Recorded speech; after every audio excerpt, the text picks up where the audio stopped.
Gabriel, there is chaos in the mortal realm. Well, all you weeaboos win. I guess we're getting to Christian anime.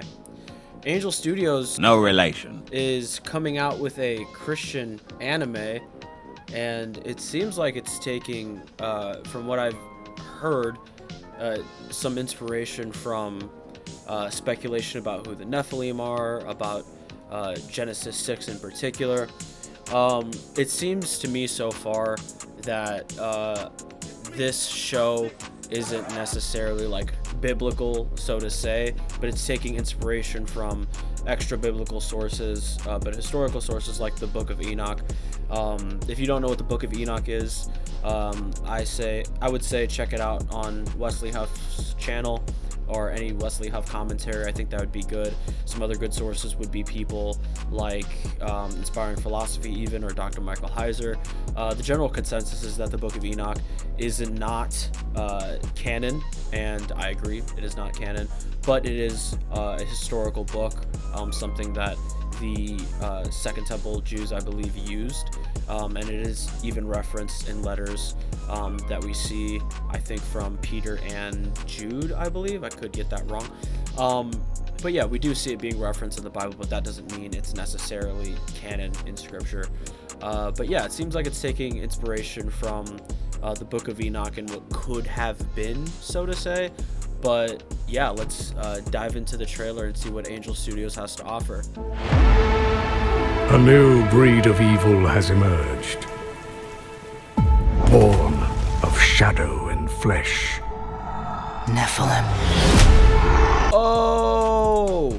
Oh, they mentioned the Nephilim. All right, so yeah, this definitely looks like it's digging into that territory of the Book of Enoch and the whole Genesis 6 story and reference in regards to the Nephilim.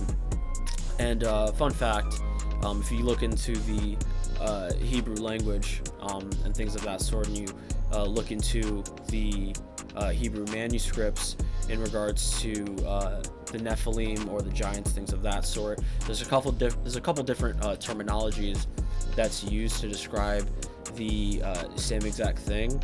And ironically, when I was preparing to go on my live with Rob, I was on Logos, and I was researching a lot of this stuff because a lot of that alien Anunnaki stuff tries to get twisted in with the Bible via the Book of Enoch. Let me see if I could pull up my research here. So a couple words are kind of interchangeable in regards to the Nephilim. We see Rephaim, which Logos identifies, a Hebrew word often simply transliterated in modern English Bible versions. When the term is translated, it is rendered as giants, shades, or simply the dead. And a couple reference points would be Job 26:5, Isaiah 26:14, 1 Corinthians 20 verse 4, Genesis 14:5. The Rephaim in Ugaritic and Phoenician texts, the primary extra-biblical texts that inform our understanding of the biblical Rephaim, are the Ugaritic tablets. The Ugaritic Rephaim, usually vocalized as an active substantive participle, Rephauma, are divine residents of the underworld. They are clearly divine, though in one sense all inhabitants of the disembodied realm of the dead are divine in Ugaritic and Israelite religion.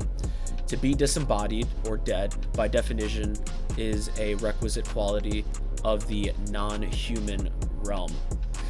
And we even see King Og of Bashan is mentioned as the last of the Rephaim or Nephilim, who are associated in the Old Testament with the unusual height. His great stature is shown by the dimensions of his, quote, bed of iron, which was measured at 13.5 feet by 6 feet. And Deuteronomy 3:10 through 11 says, all of the towns of the plateau and the whole of Gilead and all of Bashan up to Selica and Edrei, the towns of the kingdom of Og in Bashan. For only Og, king of Bashan, was left of the remnant of the Rephaim. Indeed, his bedstead, it was a bedstead of iron. It is in Rabbah of the Ammonites, 9 cubits in its length and 4 cubits in its width, according to the cubit of a man. So it seems like this show is really taking heavy inspiration from a lot of Nephilim talking points. I know for a fact that if a lot of you are interested in the Nephilim, I know Inspiring Philosophy has a lot of great videos on it. And also, Wesley Huff has even mentioned this author, Dr. Michael Heiser, The Unseen Realm.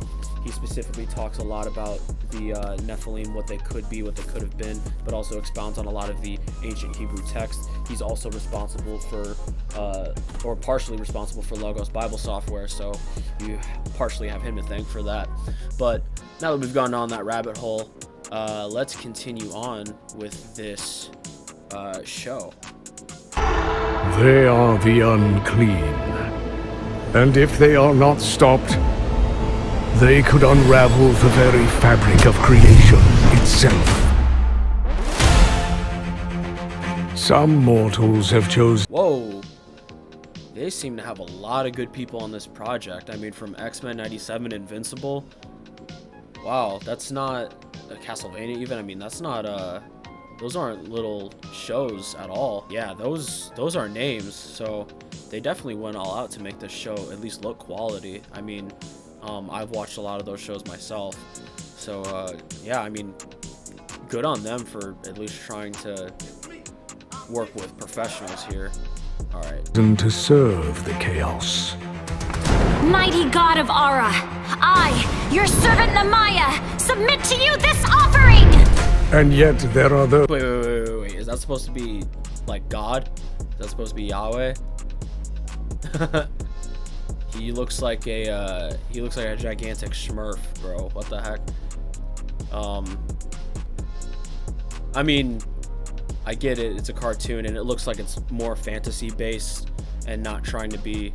Like, it doesn't seem like this is one of those shows where it's like, oh yeah, this is biblical. It just seems like it's taking inspiration from Genesis 6, Deuteronomy even, and taking inspiration from even the book of Enoch. It doesn't seem like it's promoting itself as canon, which I would definitely hope not. Like, definitely do not take this show as literal. I would definitely caution anybody away from looking at this anime and being like, oh, this is what actually happened. No, this is definitely fantasy.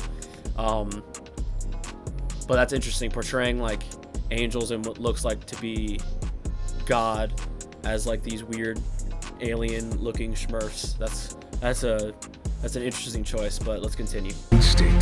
I'm Knock of the Bakura, and I kill giants.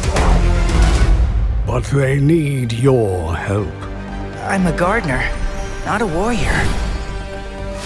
You are a celestial prince, much more than simply a gardener. If you ignore the chaos now, soon it will be crouching at your door. Interesting. Celestial prince.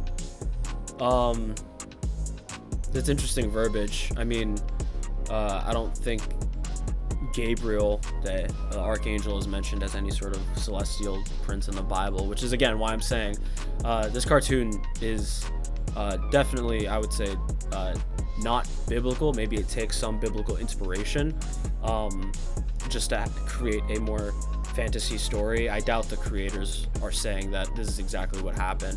So just take this purely as fantasy, maybe even more clean entertainment. But again, there's an argument that could be made there, like, should we be playing around with these things and whatnot? But I mean, yeah, it just seems like they're making a fantasy story that no one's really touched upon before. A lot of Christians tend to like shy away from Genesis 6 and like really who the Nephilim are, and I mean, that's fine. It's really not essential. Like, this is clearly secondary issue stuff by definition. Like, this is not talking about salvation. This is not talking about core essential doctrine. I don't even think, yeah, this isn't talking about anything even like Trinitarian or anything. This is just completely fantasy from things that are quite literally secondary, things that you could make theories about.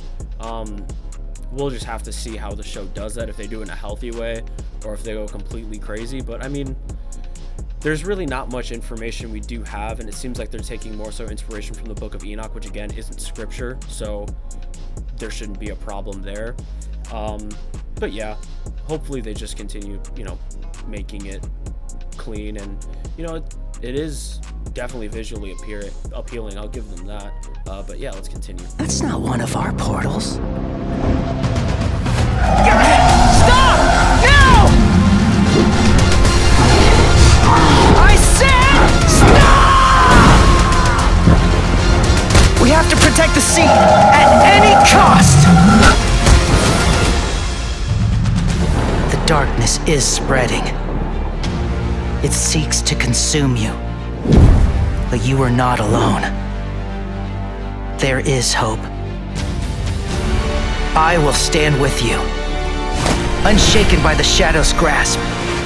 I am a celestial guardian, defender of creation, a light that pierces the darkness. I am Gabriel.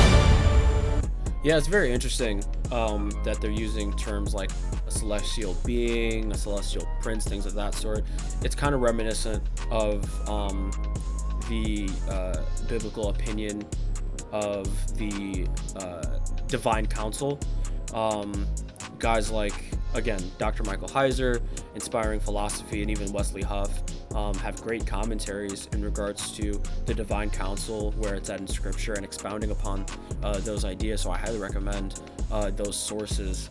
But yeah, I find it very interesting that they're using kind of verbiage like that. So it definitely seems like this is something where they're just taking inspiration from maybe certain theological talking points, definitely the Book of Enoch, and they want to expound to make a clean, more kid and maybe even young adult friendly show and anime that Christians could enjoy. And don't get me wrong, I'm not the biggest fan of Angel Studios. I know the issues that could come from it, but I mean, when it comes to a fantasy anime show that is taking inspiration from either secondary topics or just the Book of Enoch, which isn't scripture anyway, I'm not really holding this with that high of a standard to begin with, because again, it's not like they're making a cartoon of this is what happened in Genesis with Adam and Eve and blah blah blah, and getting into like the weeds and stuff. This doesn't really seem like it's anything more serious than a studio wanting to make more of a clean style anime for maybe young people, young adults, and just taking inspiration from biblical opinions and non-biblical sources that are historical, as in, again, the Book of Enoch. Let's finish this up. May we never be shaken. May we never fall. All right, well, that was the whole trailer then. That was really interesting. Again, visually it looks phenomenal, and why wouldn't it? You got creators from X-Men 97, Invincible, Castlevania working on this project, so of course it's going to look visually stunning, which again, if you're going to do something like this, do it with excellence. Yeah, I think that's very interesting. I'm not an anime, a big anime guy myself. I'm not a weeaboo, that's for sure. I tend to like to take showers and wear deodorant. But yeah, that definitely looks interesting. I might check it out. We'll see. I am interested in topics like the Nephilim, like the ancient Hebrew manuscripts and whatnot. That's why I watch a lot of Inspiring Philosophy. That's why I'm a big supporter of Wesley Huff. And in regards to Unseen Realm, I read it on Audible, and I definitely enjoy the commentary that Dr. Michael Heiser, God rest his soul, has in regards to this topic. I've watched a lot of his lectures as well in regards to the topic, and I've done my own research on it. I use logos all the time. I cross-reference a lot of what is claimed in regards to Inspiring Philosophy, Wesley Huff, Dr. Michael Heiser. Looked into the translations myself, and there's a lot of interesting stuff there, that's for sure. I definitely would caution against any newer believers from digging into these type of topics. I would say first and foremost, just study your word, get doctrinally sound, get under some good biblical practice, get what you need to get out of every single book of the Bible, Genesis through Revelation. Have a good, healthy understanding of proper doctrine and proper theology. And then once you've been in it for a while, then you could start maybe asking questions and digging into this stuff. But yeah, this is, I would say, save this for when you're more mature in the faith and you have a solid foundation upon it. But yeah, this is just a fun video that I wanted to make. I actually wanted this to be the first video of the new year, but obviously stuff came before that needed to be addressed. But yeah, I'm excited to see what comes of this. And yeah, let me hear your thoughts down below.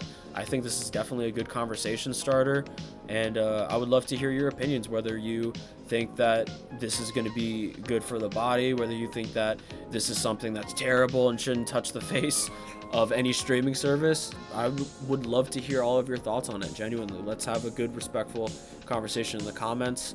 And yeah, thank you guys for tuning in again. I'm Angel with the Brash Bereans, and remember, bad theology sucks. Love you guys.